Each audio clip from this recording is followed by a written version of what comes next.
नमस्कार. मकर संक्रांत हा वर्षाचा पहिला सण. तिळगुळ घ्या, गोड बोला ही आपली परंपरा.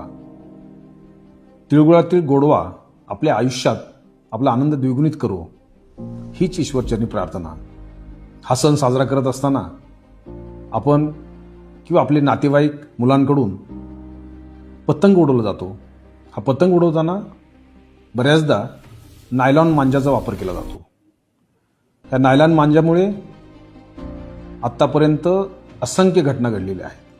त्यामध्ये सायकल स्वारच नाही, परंतु पक्षी आणि लहान मुलं यांना सुद्धा मोठे अपघात झालेले आहेत, मोठ्या जखमा झालेल्या आहेत, काही लोकांचे मृत्यूसुद्धा ओढवलेले आहेत. या संदर्भात विविध ठिकाणी गुन्हे दाखल झालेले आहेत. नायलॉन मांजाचा वापर करणे, ते साठवणूक करणे किंवा त्याचा व्यापार करणे हे सर्व अपराध आहे.